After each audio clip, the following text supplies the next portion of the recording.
To assist me in this opining, we have a new friend of the show, I should say, David Pakman. He's a liberal host of the internationally syndicated radio and television program, The David Pakman Show, heard in over 120 cities and towns on DirecTV, Dish Network, and at davidpakman.com. David, welcome to Battle Line.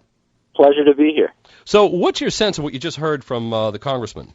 Are you of the opinion that anybody can really stop this agreement forged between Obama and the Republicans, or is there a greater likelihood that it will just go forward?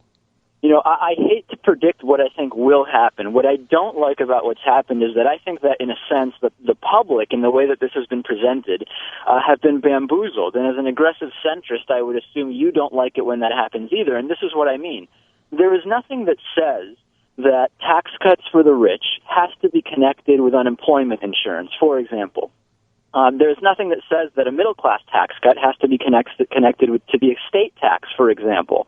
The public has been told that by both sides that in order to get what we want, we had to concede this because it's all being presented as one bill.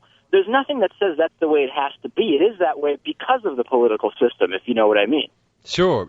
Well, I'm sorry, but I think that dynamic takes place because when you look at both sides, and you correct me where you think I'm wrong, as I'm sure you will with great dispatch and alacrity, it's my view that when it comes to both Republicans and Democrats, it's like they're each willing to give a pass to their own for that which they would never tolerate from others. And consequently, that means that they will never hold themselves up to the same standards to which they subject others. And by that, I'm thinking we're really looking at reciprocal hypocrisy. What am I missing?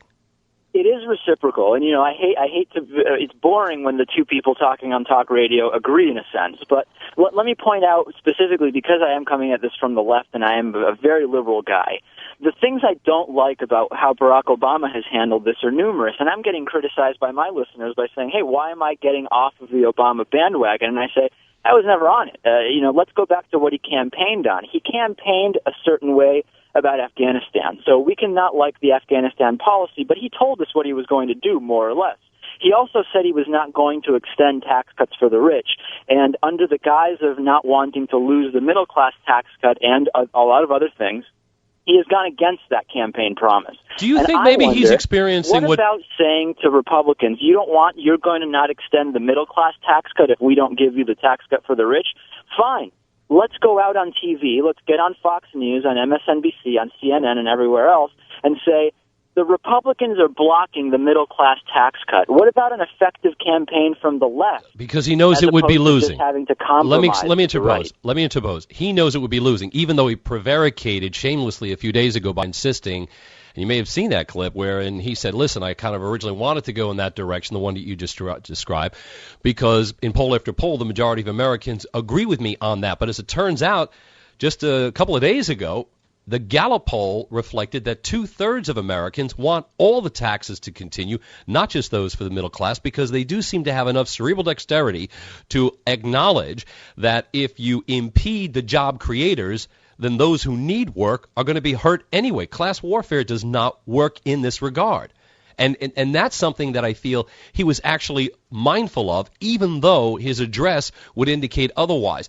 Those are the empirically verifiable facts. He is on one hand asserting in front of a microphone that most Americans agree with him on tax policy, when in fact the polls at Gallup show just the opposite. 2/3 of Americans, when polled, made it unambiguously clear that they want all the taxes to continue. Now, given that reality, how would you reconcile it with your hitherto referenced item?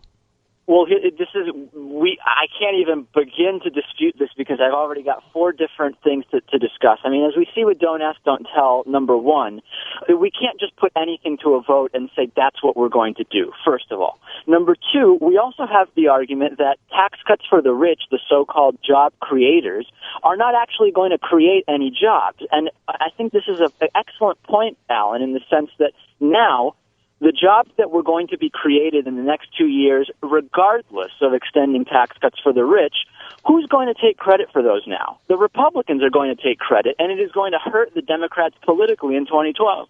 It seems to me as if, and this is another problem I'm having with both parties, it's almost as if they're always saying, hey, you know what, better the American people do without than to have the other side being given credit for giving them what they want.